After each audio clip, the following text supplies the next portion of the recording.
と今は強さで振り返るね一緒にならなんでも乗り越えてみんな追いかけてよ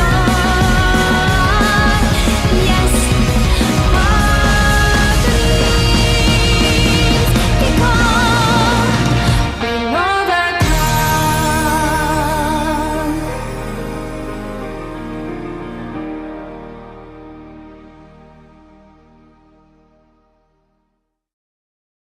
Asagao Academy, Normal Boots Club.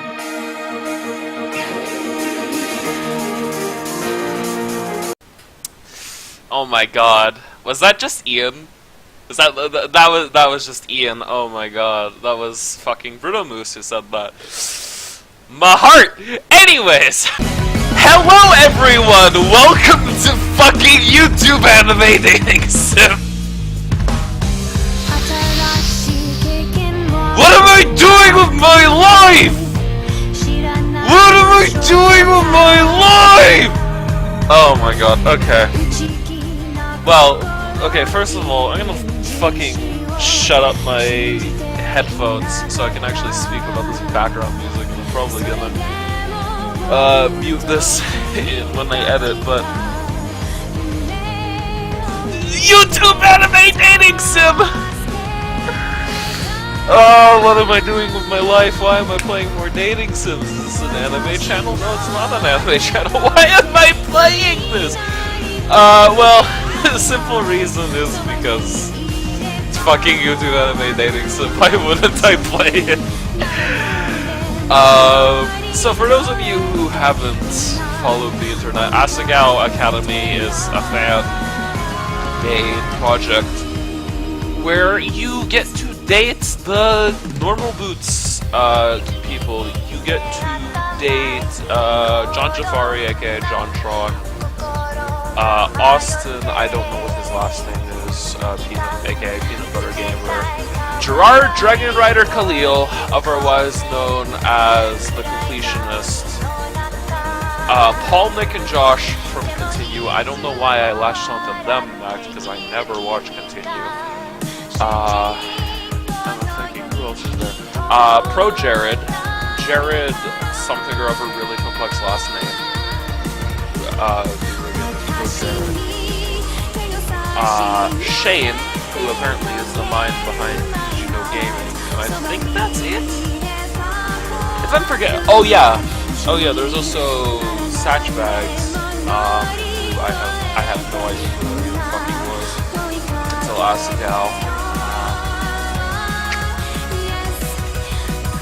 If I'm forgetting someone, I'm really sorry. I'm really scared that I'm forgetting someone. But whatever the case, you get to date Normal Boots, and like, who the fuck would I be if I didn't decide to have sex with YouTubers more famous than me? So, I'm gonna play Asagao Academy. Full disclosure, my plan for this first run is to try for Gerard. I'm going to try to date the Completionist because Completionist is bae. Well, that was awkward. Anyways, I'm gonna try to date the Completionist. Now, I know that there are multiple endings. I don't really know how to get them. I'm not playing off a guide or anything. I'm just gonna be playing the game as I would normally, and I'll see what happens with pretty much every run I do. I'll do one run with each character. I might even try to go for the Completionist run, where you get every single ending, because I watched the Completionists because Gerard is bae. But whatever the case, I'm gonna start with the Completionist, and I'll go date people from there. And also, yes, I am gonna be doing the secret endings on camera, the secret routes, which I'm not going to discuss here, but for now, let's go bang Gerard, Chapter 1, with this fucking weeaboo-ass character. The train made its way along the gentle curve of the coast of Japan, whisking me farther and farther away from home, and there's lovely train sounds. Across me sat a boy, face half buried in a newspaper. He was deeply entranced in whatever article he was reading and hadn't spoken a single word to me, even when I asked if I could join him in the last compartment with any available space. He shrugged, nodded, and adjusted his newspaper without ever making eye contact. It had been almost an hour, in fact, and he hadn't looked at me once. Devoid of it, conversation, I took to counting the buttons on the prestigious lush calamine cushion sheet. 1, 2, 3, 21, 22, and so forth, over and over. Now and again I turned to the window where the trees were blurring by. Sometimes the smeared green would break to reveal the quiet blue of the Sea of Japan. Eventually this rapidity made my stomach churn and I went back to counting the buttons on the cushion sheets. 1, 2, 3. Wow, I really like this main character. She has very interesting fucking interests. The train compartment shuddered around us. My eyes wandered to the boy in his jacket. It wasn't the school-issued blue that I and the other students on the train were wearing. Instead, it was a green varsity-like jacket with an embroidered patch. Poorly sewn on the front. Keyword is poorly! So if you want to cosplay as a normal roots person, be sure to make your costume very poor. Oh my god, it's Jared! Oh my god, I was expecting it, but at the same time I wasn't. I have to do like a pro Jared impression. So you're a first? No, that's like my regular fucking voice. So you're a first year? That's still my regular. I'm gonna do my regular fucking voice. So you're a first year then? He folded his newspaper, set it in his lap, and looked at me with an half-interested gaze. Did he just catch me staring? Now that the paper was gone, I saw his face. He watched me through heavy-lidded eyes. His hair was immaculately groomed, his teeth straight and blindingly bright. You can't see his teeth, though. There was something about him, the way the light hit him, that made him look like he was almost sparkling. He's a Twilight vampire! Jared's a Twilight vampire, everyone! Oh my god. Me? Oh god, I'm gonna have to do this voice now. I'm pro Jared. He glanced around the compartment, completely empty besides us, and laughed. Oh, I'm not a first year, I'm a third year. The train began to slow, metal wheels groaning against metal tracks.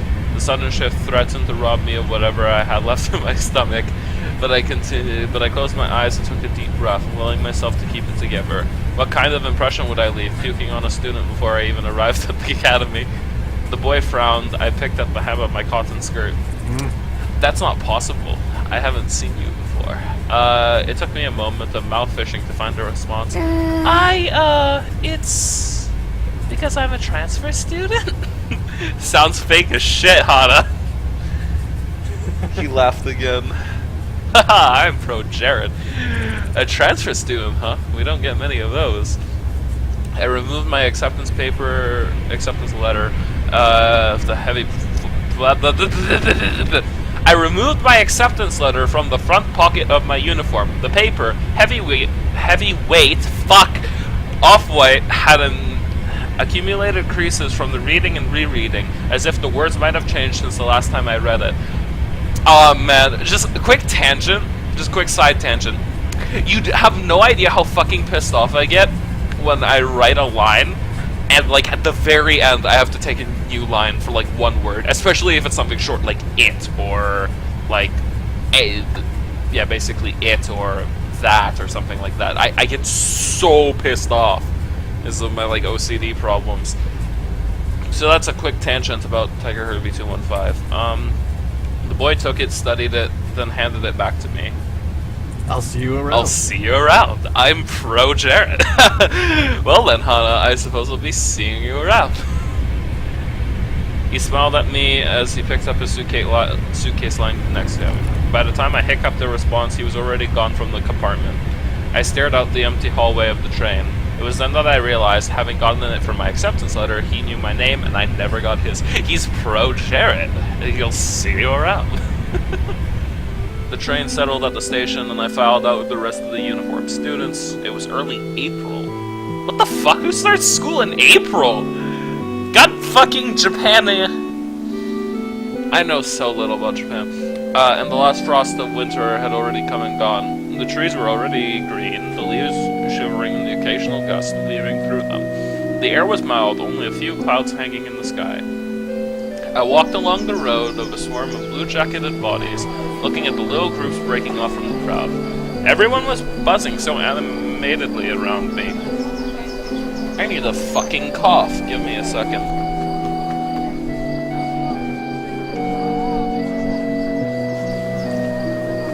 I held my suitcase tight in my sweaty hands. It was leather-bound and worn more than worth. I can't fucking read. It was leather-bound and worth more than anything it contained. It wasn't far to the school, and I was, for maybe the first time in my life, thankful that what I owned didn't amount to much. My school issued black Oxfords clicked on the pavement.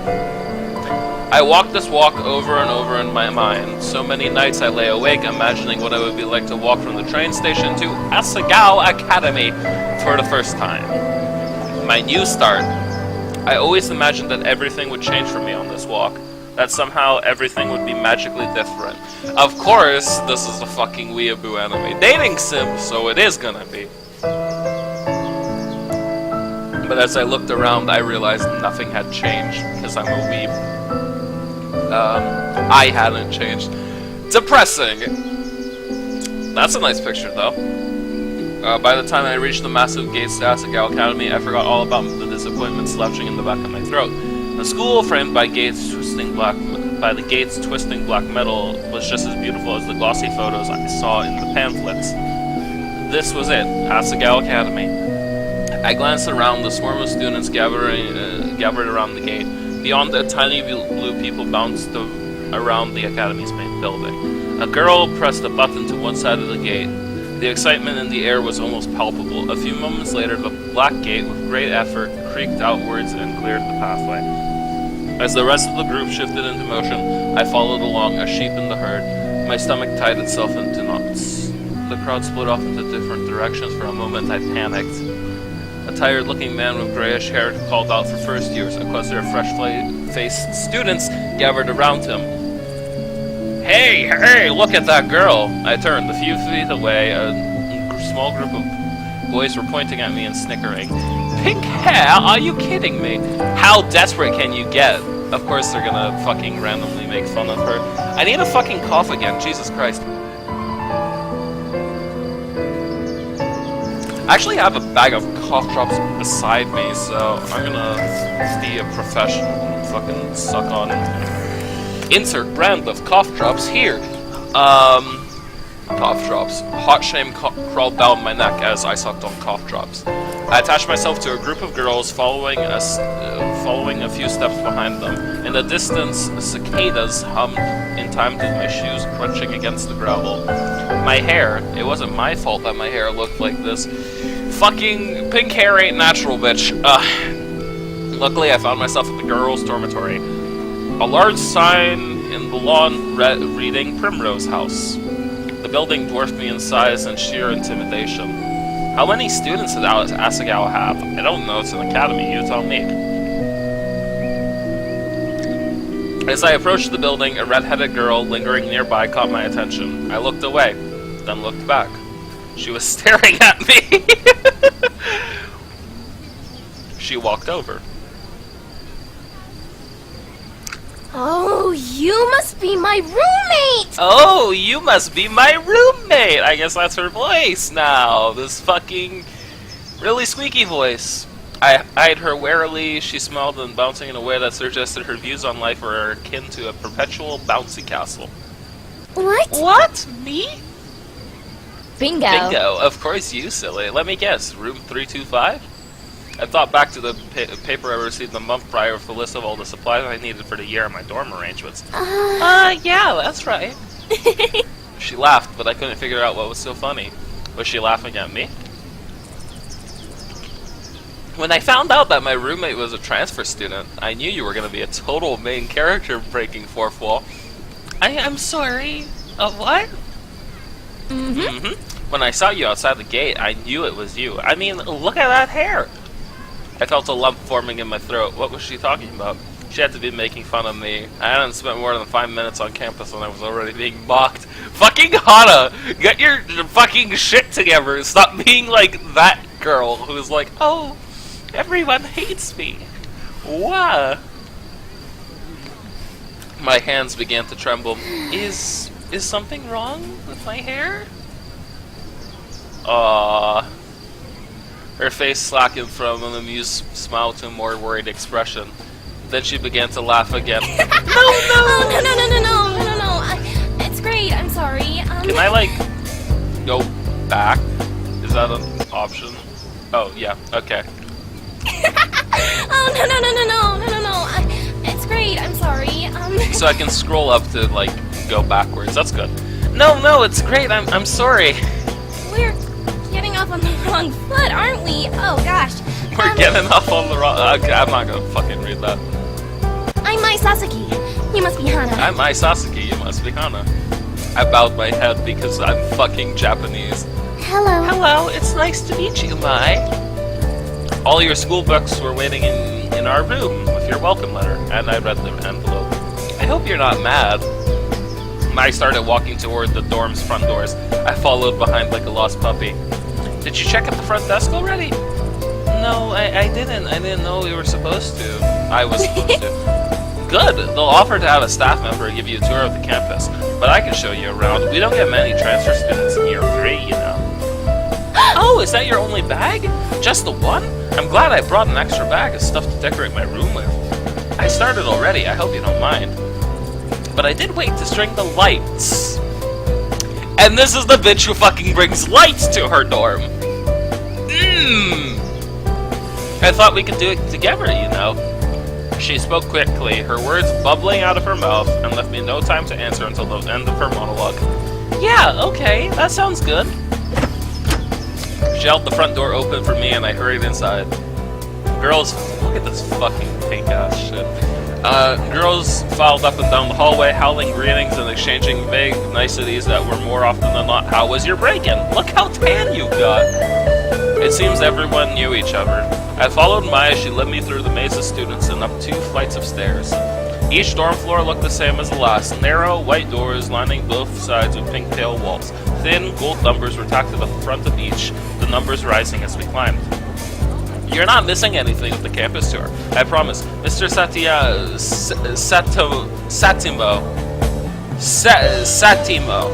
I hope the fuck I'm saying that right. Does them every year, and he's like totally dull. He just drags you around the entire campus and talks in that weird squeaky voice of his.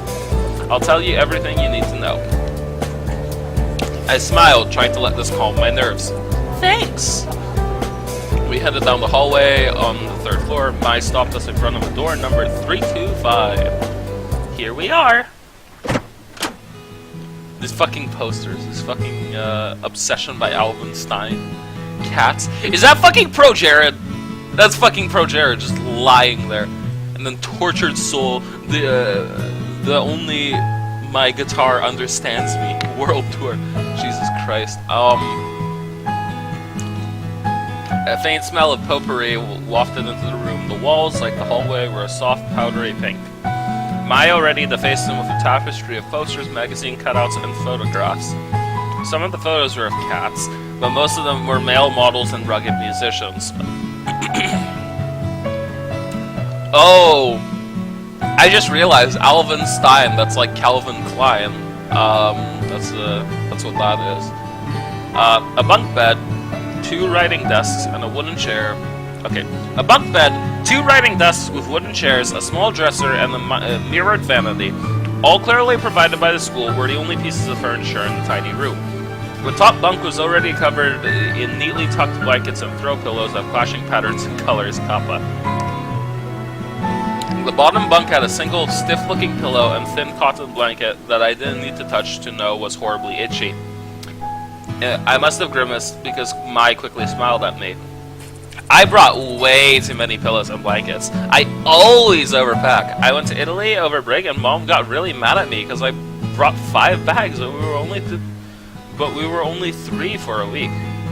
But we were only there for a week. Okay, I can't read.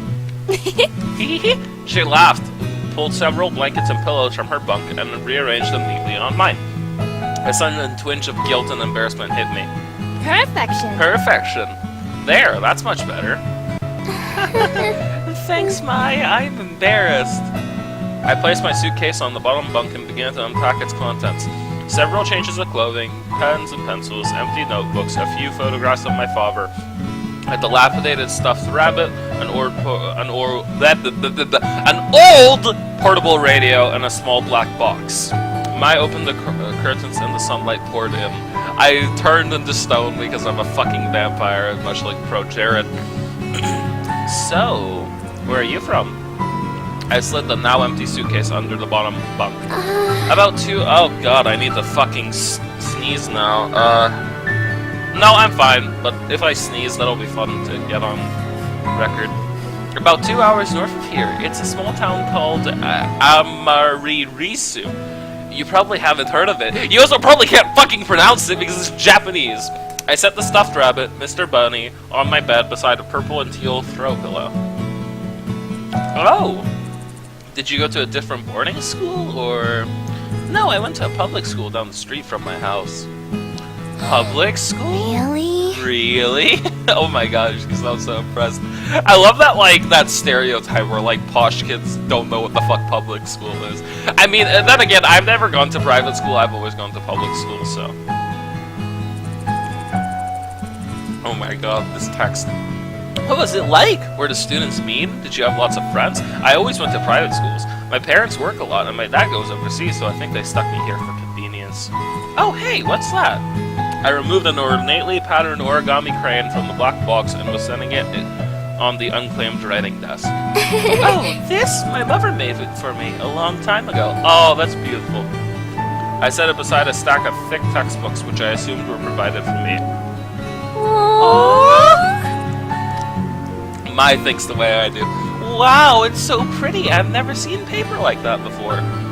Oh yeah, the lights! Let me get them! Mai went to her own desk, opened the drawer, and pulled out a long, tangled string of fairy lights. I thought these would look nice. I'm assuming those lights. Here, help me string them up. Oh, chair sound. She grabbed a container of pushpins and then pulled her wooden desk chair over to one wall. I did the same with my own. Together we pinned the lights around the perimeter of the room. How was the train ride over? Did you meet anyone? No, not really. I was in the compartment with some guy and... What? Some guy? Was he cute? Oh, yeah, I guess. I don't know. I wasn't really paying attention. I didn't even get his name.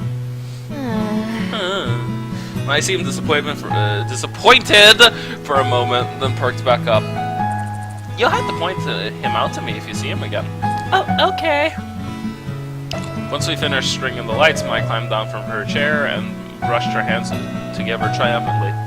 Yeah! Yeah! Done! Okay, now it's time for lunch. The food here is pretty good. There's this ramen place down the street from campus that's like totally out of this world. The school only lets us leave campus on the weekends. Mai walked to the window. We could go today because it's Sunday. It's pretty nice, I guess. You might, but you might want to go to the caf since you just got here. We could. She was suddenly interrupted by her own enthusiastic laughter. Oh my gosh, Mimi Santos just totally tripped outside and fell on her face. I saw it. Oh, is that mean to laugh? Maybe I shouldn't have.